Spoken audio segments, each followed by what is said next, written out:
We need to talk about Gran Turismo, and I have a lot to say. You're going to find this video very interesting. Going to be some hard truths that you're not going to hear anywhere else, because Gran Turismo, I'm sat here in the home menu of Gran Turismo, showing me about some absolute nonsense about a 1955 Chevrolet.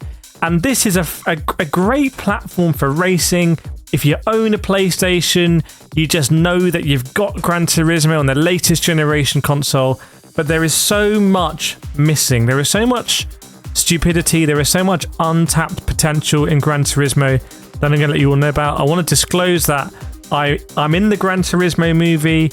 I went to the Gran Turismo World Finals in Amsterdam. You know, I'm a massive Gran Turismo fan, but there's some stuff that's just unexcusable. The main thing I want to talk about is that if you are playing Gran Turismo in single player, there is just not enough here. They added some new missions in the very first patch for Gran Turismo 7, which were these human comedy ones. I guess they didn't quite make the cut for the launch, for the gold edition, but they have not added any more missions since.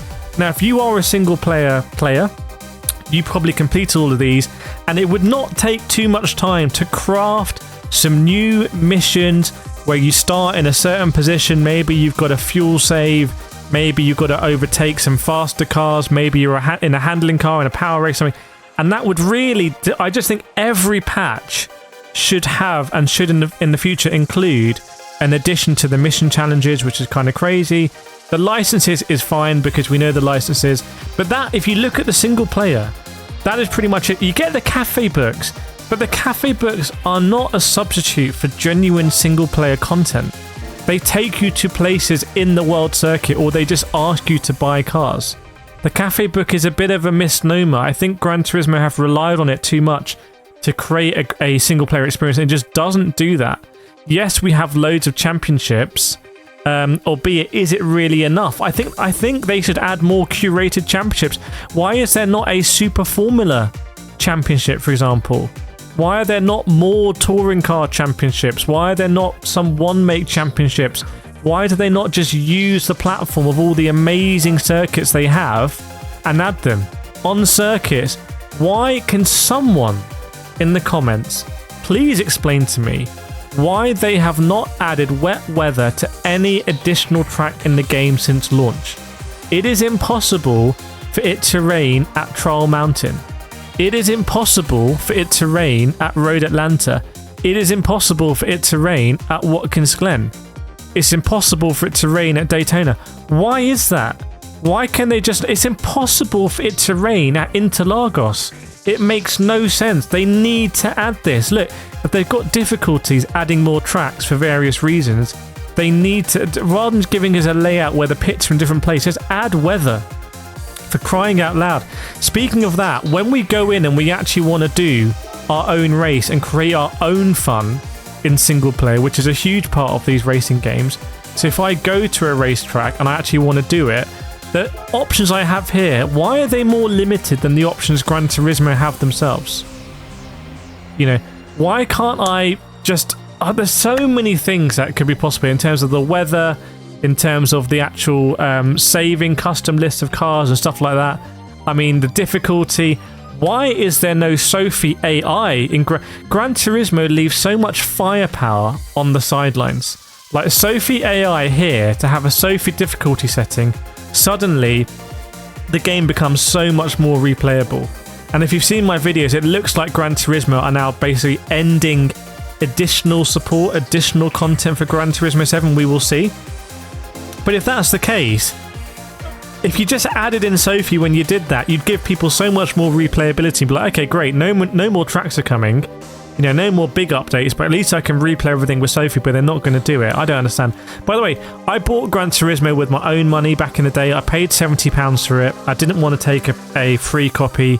I wanted to really feel the value. That's why I was so outspoken about the grind. I think I was one of the only YouTubers to be like, this grind is way too much. And I honestly feel like I've got £70 worth out of the game for sure, even if I wasn't a streamer. It's the only damn game really on my PlayStation. I'll show you straight up. This is my PlayStation. I played that. I bought that with my own money, played it once. Wasn't that good. Then I've got some PSVR ones, again, paid my own money that I quite enjoyed. That was a gifted one for a sponsored stream. And that's it. These are all more PSVR games that I bought, so you can tell that I've got good value out of Gran Turismo 7, £70, but a lot of people expect more. I don't know whether that's reasonable. I don't know whether it's reasonable to expect more because, you know, but it's this chicken and egg thing. If you supported the game more people would buy it, and that would pay for your development time to develop more content, but maybe just not enough people are playing the game. I don't know. What other things are missing? Well, at the moment, lobbies are completely broken. Sport mode is completely broken. The new patch has broken everything. I'm meant to be streaming the GT Creator Series right now, but I can't because the lobbies are broken, so we had to postpone. They're kind of going in with tuning, but in like a half-assed way. Maybe they should just do spec races and tuning races separately. Why don't we have proper endurance races? Why don't we have random weather possible in all the tracks? I mean, so many things that are just kind of a little bit insane, I have to say. Why did we wait so long for nations and manufacturers to come back? Why is it now only on Saturdays, if I remember? So if you have a life, that is quite difficult for us. So many crazy things. When they add new cars to the game, why is there not single-player content? I do want to caveat that because this time they've added new cars to the game and they have done time trials for them. However, Forza looks like Forza's going to go in really hard on this, and Forza's going to do whole spotlight championships when they add new content. You know, why did it take so long for the used car dealership to appear so you could actually sell cars to make credits? And why is it so kind of weird in the limitation that you have to get so far in the game and you don't really get many credits back? Why are they just generally so protective about credits? I don't know. Why do they not celebrate people that create amazing liveries? Why do you not, when you download a livery, why does not some of the credits go to the livery maker? Why, if I want to apply a livery, like if I search, by the way, the amazing liveries we have in our community, and you should definitely do this if you have the game, by the way, and tell you to you right now to definitely subscribe as well, you will not regret it. If I want to apply one of these liveries, amazing liveries, why do I have to go through so many steps? I'm not even going to show you because I have to click about 83 different menus to actually apply this amazing livery, which is just mad. It's friction they don't understand. Why is it becoming the scape simulator? I don't know. Why is roulette even in the game when no one enjoys it? I don't know as well. Why do they increase the prices in the Haggerty dealership? You know, like, inflation's not bad enough in real life, so they increase the prices. It's just kind of mad.